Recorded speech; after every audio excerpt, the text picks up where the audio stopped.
Welcome to Geocache Adventures with me, Shadow Dragon 1, where I explore the world of geocaching. If you enjoy the show, please consider leaving a review wherever you listen to podcasts or on the Geocache Adventures Facebook page. You can also follow Geo Adventures on Buy Me a Coffee for a behind-the-scenes look on every episode. That's one word, GEO Adventures. It's free to follow, or you can become a member and unlock exclusive posts and information. Your memberships go a long way for helping support the podcast and are greatly appreciated.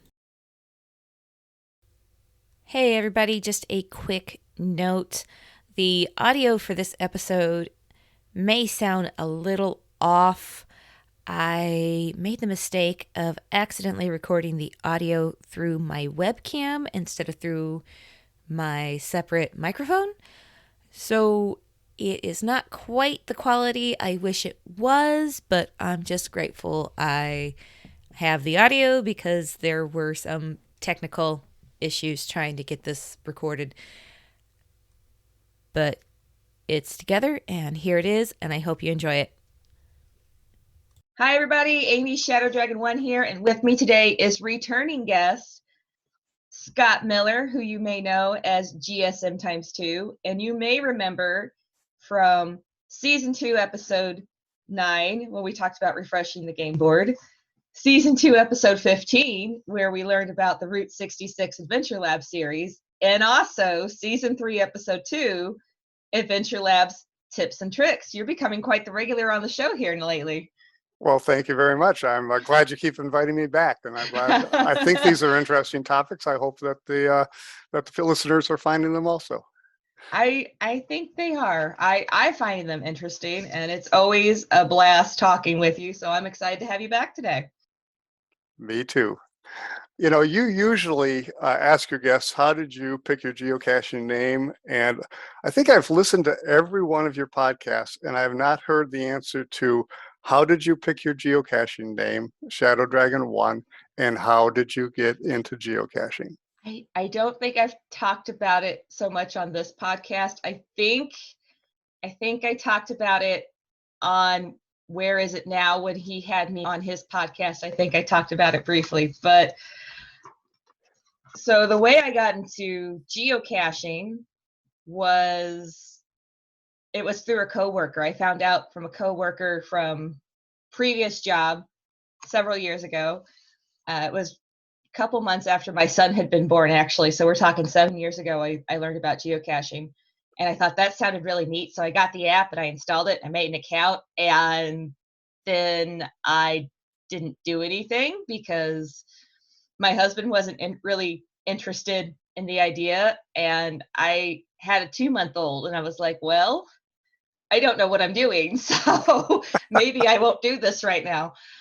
And I just never did anything with it. And then about 5 years later, almost to the date, which I did not realize at the time, but it was almost 5 years to the date, I was trying to think of something new to do with my son, who was 5. And I thought, oh, what was that geocaching thing again? I wonder if there's any near me. I wonder if my account is even still valid. So I pulled it up, and yeah, I could still log in, and yeah, there were geocaches. So we started doing it, and we've been doing it ever since. Oh, that's fantastic. So did you find any 5 years before? No.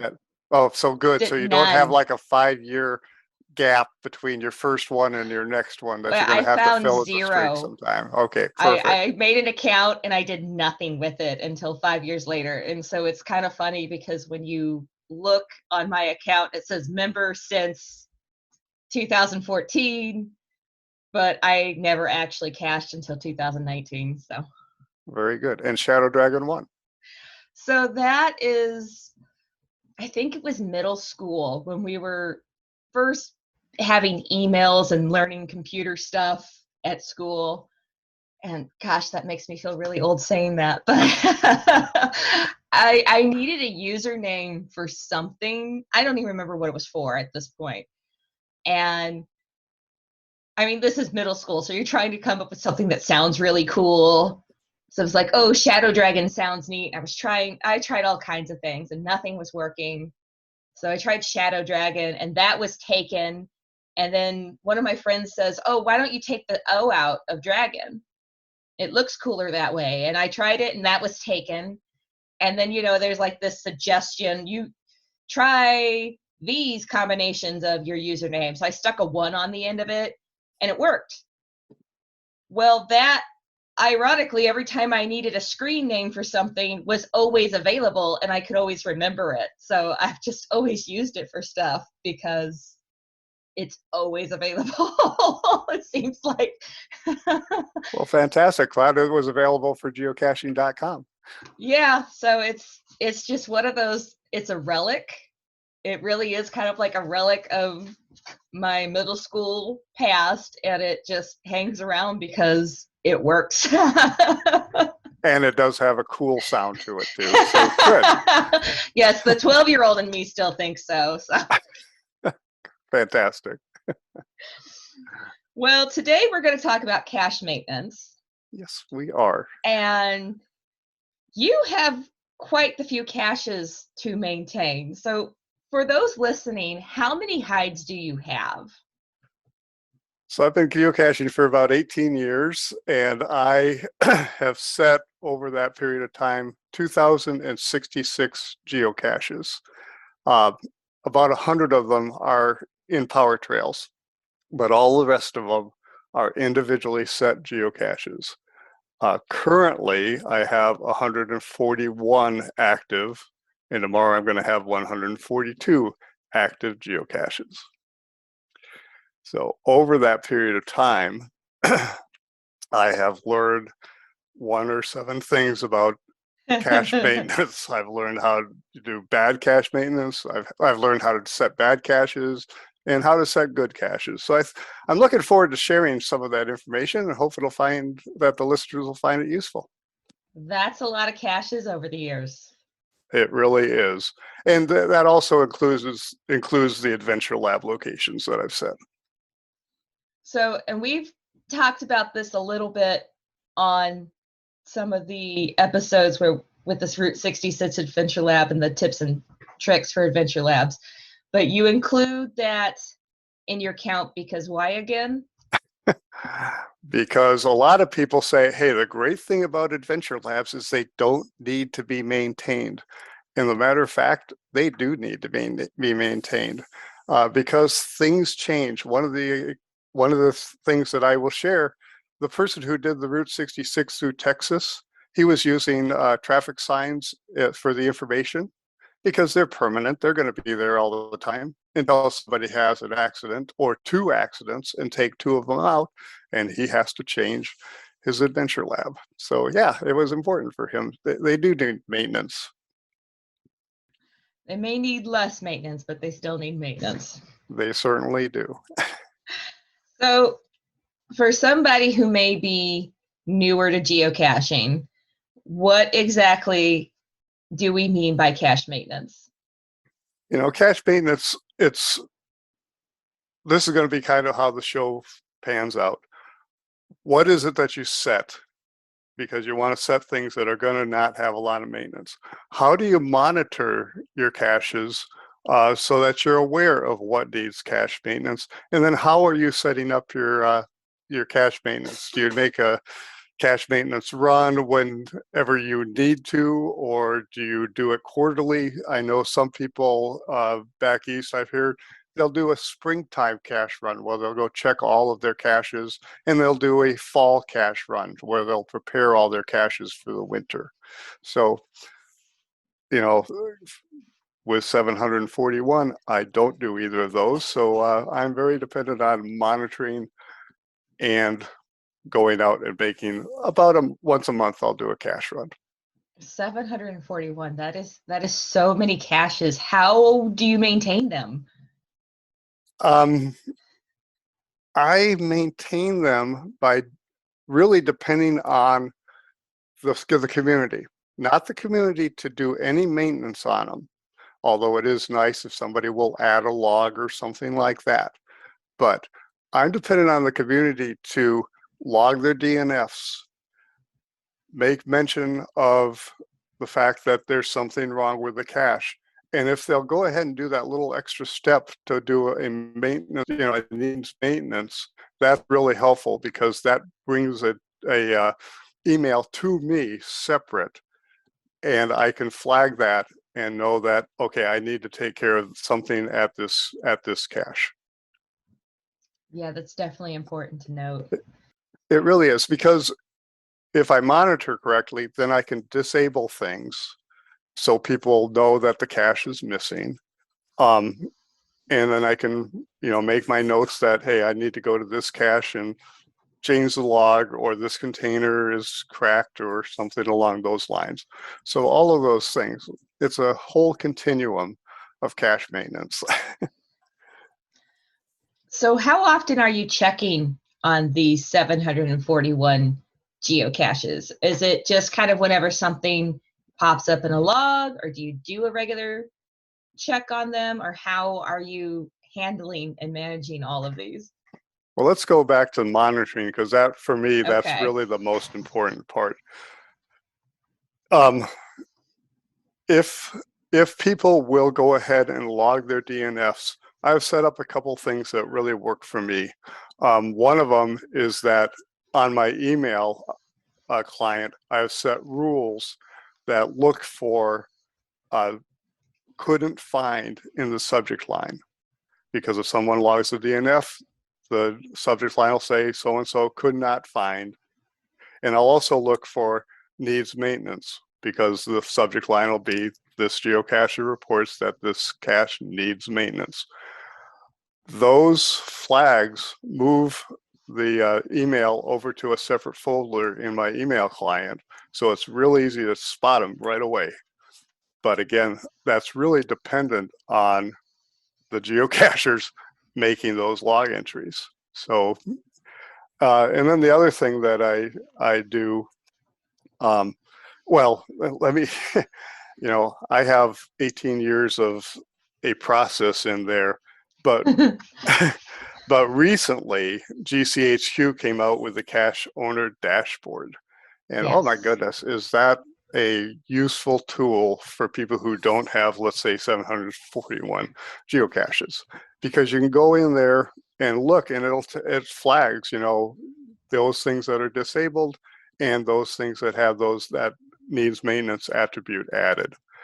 So that's helpful and very useful. And I'm trying to get more used to looking at that rather than my old archaic style that I use. I imagine your dashboard has several pages to scroll through of all your caches with that many. The cache maintenance dashboard right now, if you were to look at mine, there are 2 entries. I have 2 disabled caches at this moment, and nothing that needs maintenance. Oh, so it only shows you the flagged ones and not the whole list to scroll through. That's right. That shows you the Okay. flagged ones, and that is so That's quick and helpful. easy. Yes. So you're And not having to hunt through all of them. It's right there. it is right there. I have a GSAC a GSAC database that I keep track of. I don't even really have to do that, as long as I can disable things and people will use that needs maintenance process. They'll pop up right there. So it really makes it useful and helpful. And I will have to give myself a pat on the back for only having 2 and 739 that don't need anything, to my knowledge. That is impressive. That's pretty good. I'm really proud of that. I will have to admit, that is very impressive to have that many active and only 2 flagged currently. Yeah. So your question is, how often do I do maintenance? Yeah. I'm in the process every day. Okay. And then about once a month, I'll go out and I will visit those caches that I flagged as, they've either been disabled or they need some maintenance. So, or if I just happen to be in the area, I'll go ahead and take care of those. Okay, so daily you're checking your emails, look at the logs, and when you see there's something, we get flagged about once a month, you're out there physically So taking you're care not of it. out there physically every single day running to a cache and I am not. I do let them pile up a little bit, and in a month there'll probably be 7 or 8 that need something taken care of.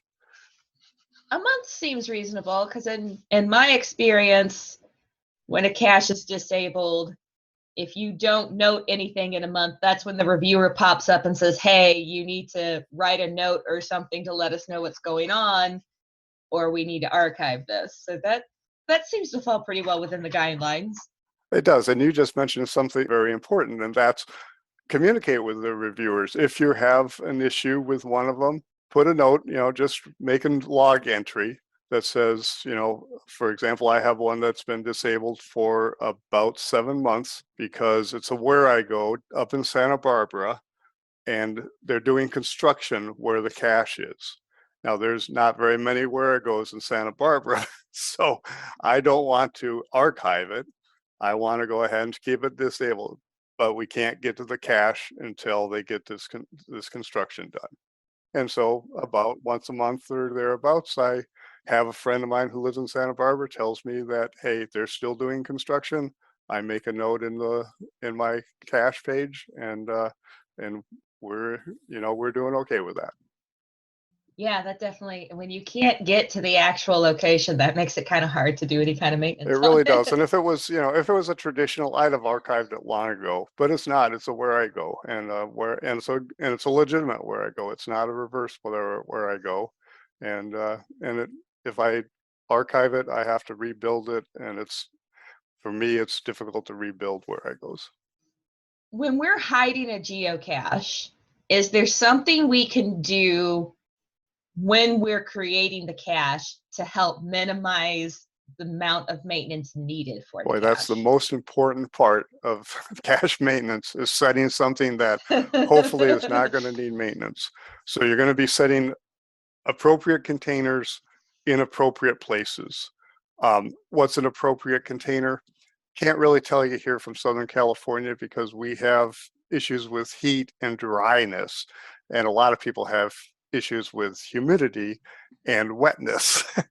But what I can tell you, what I can suggest is go around, find a bunch of geocaches, and find those ones that have dry logs that have been out there for a while and are surviving in the environment with the containers that they're set at, and emulate those, because those are containers that are going to work. Those containers that you go out there and they're wet and those logs are mush, don't use those. Yeah. And then hide them in a way that's appropriate for where you're hiding them. For example, if you're a geocacher who likes a high difficulty geocache, it's hard to find, and you get a lot of joy spending a half an hour looking for it, and you finally find it, and it just like thrills you, and hide what you want to find. Go hide it, but don't hide it in a park. Don't hide it in a neighborhood. Don't hide it where somebody's going to be watching somebody for half an hour searching for this, because it's going to raise suspicions, and the person's either going to call the police and come out and talk to you, or they're going to look and see where it is that you found it, and then they're going to find it and most likely remove it after watching somebody work on it for half an hour. So that's I guess the most important things that I can do. Weigh the muggle factor. If you want to stick a pill bottle under an LPC someplace, don't put it at the McDonald's drive-through where the speaker is, unless you want to replace it quite frequently. Yeah, that's a good point. I kind of learned that a little bit the hard way. One of my very first hides was at a park, and it was a magnetic key box on a bench. This is not a very frequented park, though, so I thought this will be fine. Well, in a year, it's gone missing twice, and now it's missing again. And this time, it's like, okay, I got to do something different, because it doesn't make sense to keep spending money on key boxes that go missing or keep getting moved around to the wrong place because it's just not in the right place. So That's a yeah. lesson learned. Thank you for learning that. Yes, I've learned my lesson. I learned it a little bit the hard way. And even my son is going, Mama, it doesn't make sense to keep putting it there if it keeps disappearing. And he's turning 8. So even he is figuring this out along with As me. we get to the end of the show and we start talking about me doing a cache maintenance run recently, I have a good example of one of those. So, yep. Okay. So you kind of mentioned a little bit earlier, and a lot of us will do this when we're out caching and we find a wet log. A lot of times a cacher will replace it.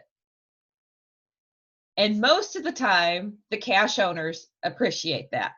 That is true. Most of the times the cache owners do appreciate it. I know that actually I appreciate it. I appreciate it as well. But I do know there is a line between owner maintenance and we'll say community cacher maintenance. So let's talk a little about that. When we're finding the cache, what's an appropriate maintenance to help out with? Because we all want to be helpful. Most of the time we want to be helpful. But sometimes we can take that helpfulness a little too far. Yeah, and you know, I recently was on another podcast with three hosts, and we wound up having a discussion about this. And I really liked what the consensus was from that discussion. And the consensus was the community can help maintain the insides of the geocache. They can add a log, they can remove things that aren't appropriate, can remove things that are rusty and just turn into a mess. But as far as the outer container, probably leave that to the cache owner and let them know, hey, this is leaking. And then I guess the one caveat is, you know, if you look through the logs and it said replace, the log was wet, replaced it. The log, every third person, the log is wet, replaced it. Maybe stop replacing the log and let the cache owner take care of that issue. So that's, you know, I thought that was reasonable. What do you think? I think that's reasonable. It's interesting you say that about the wet logs because I literally just ran into this experience earlier this month. We found it was a lock and lock, but the lid was broken. So one of the locking parts was not there and everything was wet inside. And there was like 3 or 4, it wasn't found very often, probably a couple months in between each find. And there was like 3 or 4 logs that said wet inside, replace the log, contents wet, dried it out, replace the log. But not a single person had reported needs maintenance on it. One person even put in their log the lid was broken, but nobody had reported it needed maintenance. So I didn't replace the log this time because it was just, I dumped the water out, but I didn't replace the log. And I actually reported the needs maintenance this time because it's not going to do any good to just keep replacing it and it's just getting turned into mush every time. That's terrific for you. Terrific for you. And I'm going to pass on some little tips that a lot of people don't know. If you're dealing with like a pill bottle or anything that has a cap on it, when you put it back, make sure that the cap is above the bottom. Doesn't necessarily have to be standing up. It just has to be above it so that when water comes to it, it flows towards the bottom. If it flows towards the top, capitular action, a word from high school, something or other, we'll take it and fill it up. I had, well, one of the things I learned is not to use PVC with screw-on caps. I put those in and I thought, oh, these are great. I'll just hang them in these poles and they'll be fine. But the water would leak in, and actually when I would go retrieve them, they were completely full of water. I had somebody do a lock and lock. They put the lock and lock upside down, and that completely filled full of water. So yeah, as the community members, just that one thing, just watching the placement on how you put those geocaches back is going to be really helpful. It's amazing how water will find its way into things. It really is. It really is. And the owner, what should they be responsible for? They should be responsible for all of it. But especially the containers, and especially, if those lock and locks, especially the inexpensive ones, those flaps break after a little while, and they have to be replaced. When it comes to the container, and we've talked about this before, throwdowns, and people will just, if a cache is missing, throw something down to replace it. When we have a cache where the container is in need of maintenance, if we happen to have something that is, so I know some cachers keep maintenance kits in their vehicles. Right. So if we actually have, or we have something at home and, hey, we can get out here and do it. Is it okay to help the cache owner replace the container if we contact them first? I think so. As a matter of fact, okay. So this is one of my new axioms for geocaching, and I'm getting a whole bunch of them. And that's that the game pieces are best when in the hands of active and responsible game players. So let's back up and look at this situation. So you find a container, it's cracked, it's a pill bottle, and you have a pill bottle in your car. So you're going to do a one-on-one exchange. But you look, and this person's been inactive for 7 years. Are you doing the game a favor by replacing it or not? The person's been active, you know the person, and you know they're active, and you know they're responsible, and they're going to appreciate the fact that you replace that. So I think that's kind of the way, the yin and the yang of how are we going to make our decision. And yeah, so I don't have a specific answer, but I have some guidelines that people can use in their head and make their own decisions. Yeah, it's kind of a tough one, and I think it's one of those where everybody's going to have a little different opinion. Sure. On that one. But then it also begs the question, is it still a throwdown if you've been given permission, or do we consider it a legit replacement? Okay, so 1 second. So on one hand, you were talking about replacing a container that you found, but it was in bad shape. Yeah. In my mind, that's not a throwdown. That you have found a container, you found a log, you're just going to replace the container, and that is not a throwdown. That is a replacement. Okay. In my mind, a throwdown is, let's make it simple. You go to the lamppost, lift it up, and there's nothing underneath there. So you put a pill bottle under there, because that way that gives you a find, and you think and you feel, I've helped the cache owner. But that is in fact a throwdown. If you have explicit permission to replace that for the cache owner, that's not a throwdown. That's you're helping the cache owner.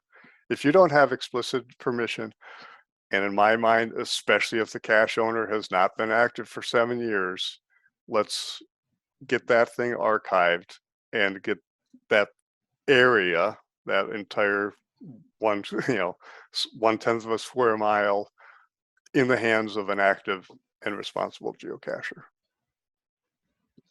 Yeah, there's a lot of, I don't want to say fine lines, but there's definitely a lot of lines out there for what all this stuff is and what is going on with what and what's the right motive and what's the right thing to do. And I think for some people, it's just going to depend person to person, but it seems like this is something that we really do need to have a clear definition on, because it does affect the game in a way. It does. And you might as well, even GCHQ, they don't have rules. They have guidelines. So don't expect black and white lines here. You're an engineer. You may be used to black and white lines. Just get used to the gray areas. The black and white lines make my job a lot easier. We'll call it that. Let's say that. As an engineer, black and white lines are so much simpler. Exactly. We don't like the gray area. Nope. We've talked a little bit already about disabling caches and archiving caches, but let's talk about the two compared to each other. Okay. When might we want to temporarily disable a cache versus wanting to archive a cache? That's fantastic. Great question. Okay, so you might want to temporarily disable a cache. And again, I'm monitoring all the time. I see 2 DNFs. I don't have a chance immediately to get out there. I'm going to go ahead and disable that cache and, get it out of the searches, unless, get it out of the searches so it's not showing up. Construction preventing access, that is a good reason to, disable a cache. If I get a note that says the log is mush and the person didn't replace it, I can disable that. I don't want the first time geocacher or the 10th geocache that he finds to be a mush log. I want a good experience for people finding my caches. So I'll disable it and until I can deal with it. Archiving the cache, and we're going to talk about this when we're going to talk about the recent maintenance run I did. If it's repeatedly missing, it's time to give it up. The geocache is stale. And this is, we talked about refreshing the game board. Yes, we did. Yeah, we've mentioned it. Yeah, we talked about refreshing the game board. There we go. And and GCHQ is actually getting on top of this, and they're really supporting this whole effort. That if a cache is stale, all the locals have found it. It's a 1.1, 1.1, nothing spectacular about it. The people who are visiting the area aren't finding it because they're looking for the highly favorited caches, not the 1.1, 1.1 with no favorite points.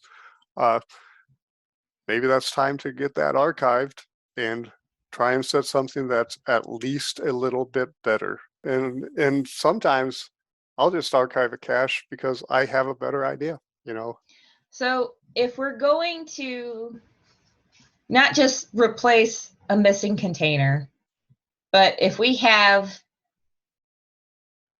completely changing the container, it goes from a pill bottle to an ammo can, we'll say, just throw something different out there, or something that's more creative. Instead of just replacing it and updating the cache description, is it better to archive the original pill bottle and then reset the new cache with the new and better improved container? Which would you rather have? That pill bottle that's 2 miles from your house that you found 3 years ago, or a new cache container? I want the new cache container. There we go. I think you might have helped answer your own question. This is actually another one I kind of learned the hard way. I'm guilty of not knowing any better. I had it wasn't a lock and lock box, but it was one of those waterproof boxes, and it was placed out in an area, and we had a flash flood come through. So I disabled it. We went out there. We actually managed to find the container, surprisingly. But I thought, you know what? What if I did something different with it? So I completely redid it with a creative container, but didn't ever think that I should archive the old one and re-put it out. And I just updated the cache page. So I am very much guilty of, I did this not even thinking and realizing it. And then later on, somebody pointed out to me, hey, it would have been cool if you archived it. And then we could have gone back and found the new container. And I was like, oh, that's a great point. It really is a good point. And you gave a great example of it. And yeah, and Amy, don't beat yourself up over this. You're in your second year of geocaching, or maybe your third year by now, but you have a lot more chances to make a lot more mistakes before you. I do, and I look forward to it because it means I'm learning. Absolutely. And if I'm learning, I'm improving. Yeah. And that's another part of cache maintenance. If you also have to maintain the cache page. So if, let's say, a cache goes missing, and I choose to, instead of putting down a lock and lock, I'm just going to put a pill bottle because I don't have any lock and locks right now. Take that cache page and don't make it, a regular, whatever size it was, move it down to a micro, because people are going to go in there and they're going to be looking for a regular container, but it's now a pill bottle. So maintaining the cache page, that's also important. Yeah, it's funny you mentioned that, because again, earlier this month, I just experienced that for the first time as well. It was supposed to be a large, and reading the description, it originally was a large, but then I guess somewhere along the line, the container got destroyed in a storm, or tree fell on it or something, and it got replaced, but with a very different size, and it was no longer a large, it was a small, and it took us a lot longer to find it because we were looking for something much larger. Yep. But also along those same lines, even if you keep, I would say, even if you're going to keep a similar size container, like you change from a pill bottle to a bison tube, Mm-hmm. or a magnetic key box, if your description says what the old container looks like, go back and update it, because people are looking for that old container, and when it's something completely different. Yeah. Or your cache page says hanging, that's what you hint. It's hanging. Yeah, hanging, and but it's fallen and it's not hanging anymore. Change it. So people look at the ground. Yeah, I think the cache page can often be overlooked when it comes to maintenance, because I think we tend to focus so much on the actual physical geocache that we forget about the digital stuff that goes with it. And that's kind of what we have to maintain when it's an adventure lab too, is that digital stuff typically. Absolutely. So I completely lost my train of thought as soon as I said that. Well, let's see.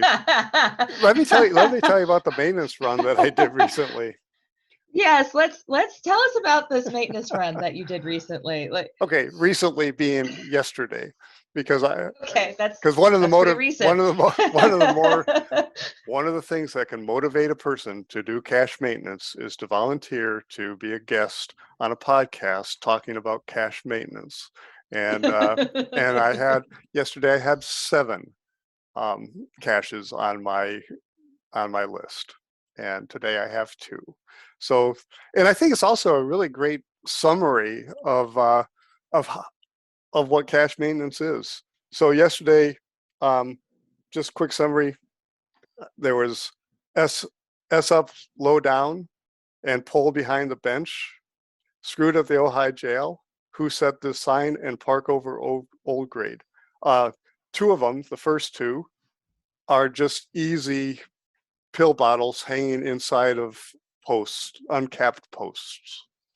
So I went up to there yesterday, and there was 1 DNF on each of them, and I'm like, this is such an easy one. This must be missing. Went out there yesterday, looked, and by gosh, both of them were there. And so, in the mood to refresh the game board, I looked around and, hey, is there something a little bit better that I can set? And there wasn't. So I went ahead and the caches were in great shape. So I logged an owner maintenance. Why did I log an owner maintenance? Because there was a DNF on those, and that meant that their cache health score had gone down. For somebody who doesn't know what the cache health score is, cache health score, geocaching.com has an algorithm. Don't know what is all involved in it, but it keeps track of things like how many DNFs, how long between times that a cache is found, and it assigns a health score. And if that health score dips low enough, GHQ, the computer automatically spits out an email to the cache owner saying, you should check on this. Didn't go through a reviewer, didn't go through anybody, it just automatically spits out. By putting in there an owner maintenance, it resets that cache health score. And so if somebody goes and checks on their geocaches, I really encourage them, go ahead and do an owner maintenance log on that. Even if you didn't do anything, even if the cache was in really good shape. Okay, so the next two ones I go to are Screwed at the Ojai Jail and Who Set This Sign. Screwed at the Ojai Jail, great location. Just one of those locations. It takes us to the old Ojai Jail, which is humorous, too long to talk about here, but it's a location that should have a geocache.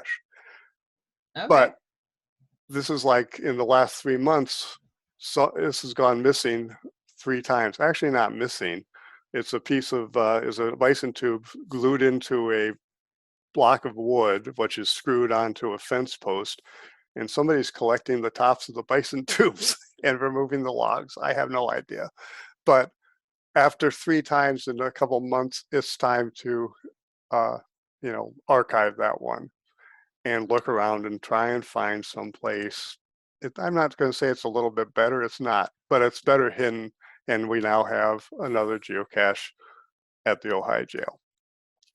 Yeah, that's an odd one. I have not heard of somebody just stealing the tops of bison tubes before. Me neither.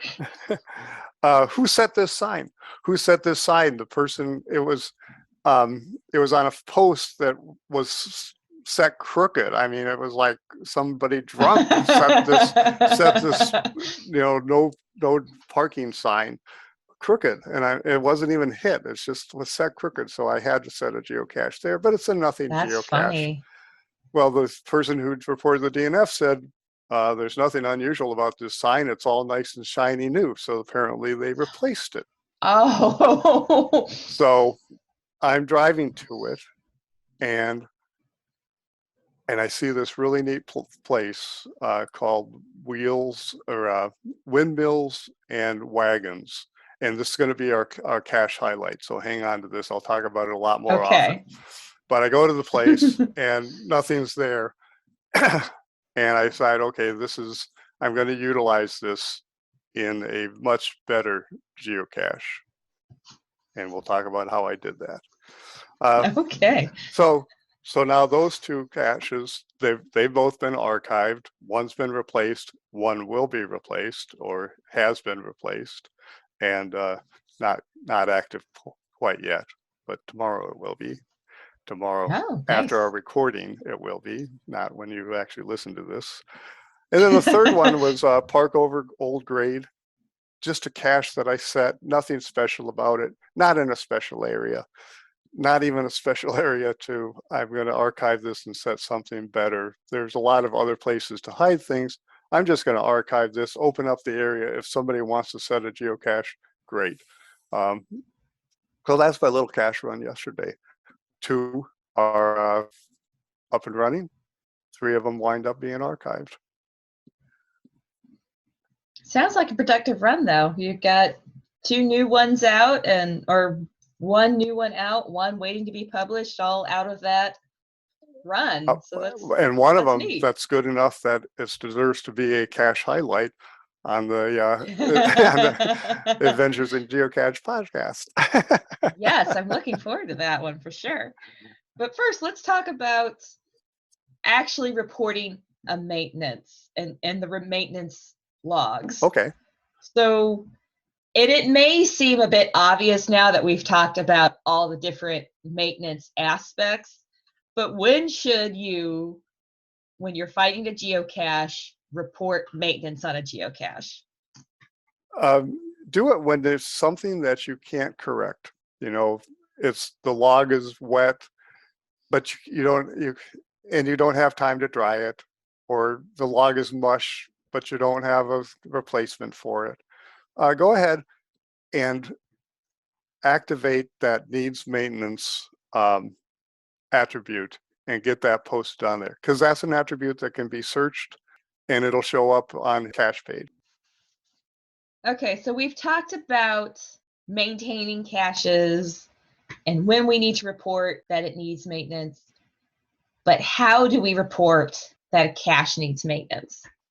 It's a little bit different on the computer versus the app. On a computer, when you're in the log, you'll look and there's a little link that says report a problem. And then when you click on it, it brings up a page that you can fill in and gives you like 4 options. Logbook is full, containers damaged, cache should be archived, which we'll talk about in a little bit, and then other. Whichever one it is that you're doing, give an explanation on what needs to be done. Then in the app, it's a little bit different.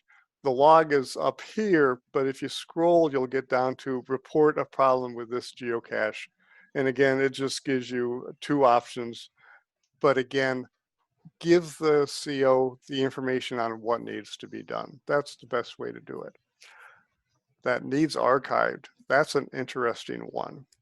Needs archived. Sometimes you know that it needs archived.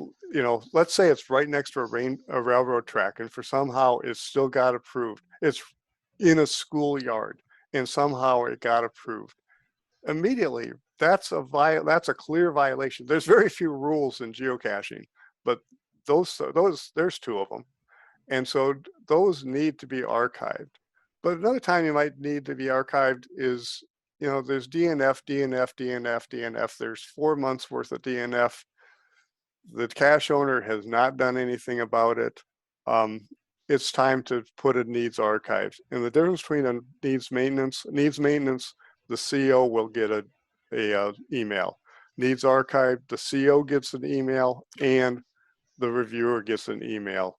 And then the reviewer can then look at it, look at the situation, and decides if he wants to start that 30-day process to get that cache archived. So, you know, don't feel guilty that, oh, I'm the one who's declaring it's going to be archived. You're not. You're the one who's bringing it to the reviewer's attention that please review this and see if, you know, it's appropriate to archive this. I think that's fair. And something that I have done when I've been hesitant to mark needs archived, I've marked needs maintenance, and then I've put the cache on a watch list to see if the owner posts a maintenance log or if anybody else is posting DNFs and needs maintenance. And if I'll watch it for a few months, and if I see no owner activity, if there's more DNFs, if there's more needs maintenance reported, I'll go back and report a needs archived and state that cache owner has not responded, several DNFs, several needs maintenance logs. So then I feel a little bit more confident in my decision for reporting that needs archived, and it's still being done. That's great. That's great tip. Thank you for sharing that. And I think it's important to point out that the needs maintenance logs not only benefit the CO, but they benefit other cachers, much like the DNF logs do. Because another cacher may be looking at, I may go grab this one, and if they see a needs maintenance, may choose to not go get it, especially if they have kids or newer cachers with them. Yep. It's good for the game. It's good for the game. And you mentioned it a bit earlier, reporting that you did owner maintenance. Yes. You've talked a little bit about why that's important and the cache health score, but I think it's good to point out also that it's important because even though those 2 caches that had DNFs were still there, if you report that you checked on it and it's still good, then the cacher looking at that page trying to decide if they want to go get it or not isn't deterred because they see DNFs on there. That's correct. You know, we all have as COs, we have a reputation. We can have a reputation as, hey, this is an active and responsible CO who takes care of his caches. In every area, and my area also, there are COs who have the reputation of this CO does not take care of his caches. This CO is not, he might be active, but he's not being responsible. As a CO, decide which of those you want to be. And, I know which one you're going to be, Amy. You're going to be that active and responsible one. I certainly try. Granted, I don't have anywhere near as many hides as you do, but the few I have, I try to maintain. And that, that's a good point. Some people say, oh, they should limit how many caches a CO can have. I don't think that they should do that, because there are cache owners who have hundreds and hundreds of them on power trails, and some people really love the power trails. Some people really love the geo art, and so we don't want to limit those. So self-limit. And how do you know how? Set as many caches. If you want to set a lot of caches, set as many caches that you can take care of. And how do you know if you can take care of them? You're maintaining them. They're keeping them in good shape. You have that reputation of this person sets a lot of caches, but does a good job doing it. And you're not getting notes from your reviewer saying, please check on this cache. If nothing's done in 30 days, we're going to archive the cache. I think distance is something we also need to factor in when hiding the cache, because if you're not willing to drive that far to maintain the cache or have somebody in the area willing to do it for you, then we need to not place that hide because it's going to go unmaintained. Very true. Yep, very true. Are there any final tips for cache maintenance that you want to share with us? No, I think it's cache maintenance. Just keep it fun, keep them good, keep that game board in the, keep those game pieces in the game, in the hands of active and responsible geocachers, and the game benefits. I agree. So you've teased us a little bit about this cache highlight. I did. And I am looking forward to hearing what it is. So please share with us what this is. Okay, so this, I was out yesterday, drove by this area that somebody had told me about. And this is a homeowner whose house is up on a hill, but his property line comes down close to the highway where there's a little pullout, and there's a little alcove, if you want to call it, that's part of his property. And he has set some windmills and some wagons in that area, and then made a little pathway. And his pathway says, please, enjoy my garden, stay on the path. So obviously, it's a great place to put a geocache. Unfortunately, there is a geocache north of it, 300 feet, and there's a geocache south of it, 400 feet. So to utilize this place, we have two options. We would have to get two people, and they're not my geocaches. I'd have to ask them to archive their geocaches so that I could set one, or I could make it a multi. This is going to be my posted coordinates virtually, which is fine and dandy. And then I have this geocache who set this sign that I know it's going to get archived. I have a place to hide a cache. So that's what I have done. And the reason it has to post tomorrow. Now, this is kind of a little tribute to my good friend and my muse, geocacher, ShareBear64, who has taken me from just kind of a guy who hides pill bottles under rocks to trying to make a theme and make better geocaches. So yes, you've highlighted some of her caches on the previous episodes you were on. I remember you talking about her. I have, and now I'm going to be able to use some of her inspiration to talk about mine, because now windmills and wagons, I went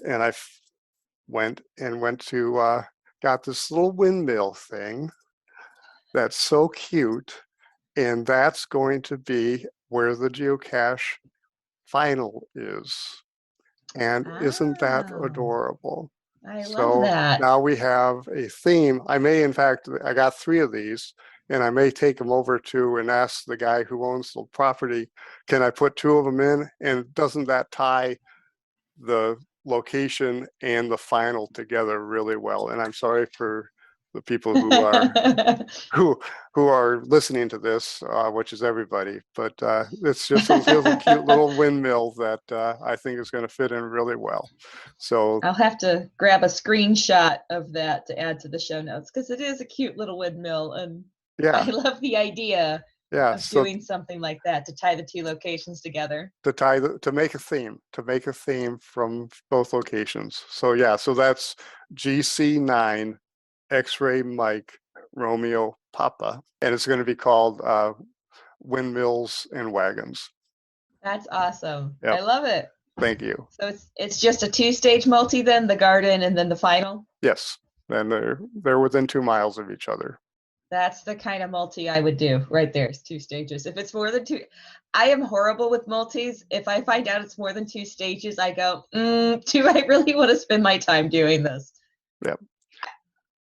But But read the cache page. Some of them, sometimes. some of them are worth it. But yep, Some of them are, yes. But yep. So that's it. That's my little cache maintenance spiel. And thank you very much for letting me share it. And I hope I gave some tips that people can use. I really appreciate it because I think this is, even for the most experienced cacher, I think it's a good reminder or refresher to go over this kind of stuff and maybe relearn something or learn something new. It's like, as you said, you've been doing this for 18 years. When you started, you didn't have the owner dashboard. Yeah. So there may be some longtime cachers that just haven't thought to utilize that because they've done it a certain way for so long. Yep. So I do appreciate you coming on here. As always, it has been a pleasure talking with you, and I appreciate you taking the time to join me today and talking about this and sharing your cache highlight. I can't wait I love the idea. You'll have to let me know the response it gets after it gets published and how it goes with that. I'll send you the link and you can put it on a watch list. I will. I will see how it goes. I love it. Thank you so much, really. My pleasure. Thank you for listening to Geocache Adventures. I hope you enjoyed this episode. Have you heard of FTF Magazine? It's the magazine for geocachers, filled with articles and snippets sent in by geocachers just like you. I'm a subscriber myself, and I love it. Check them out today at ftfgeo.com and tell them Shadow Dragon 1 sent you. Would you like to be a guest on a show or have a topic you'd like to hear covered? Reach out and let me know. Just go to the geocacheadventures.org website and click on the contact page to reach out.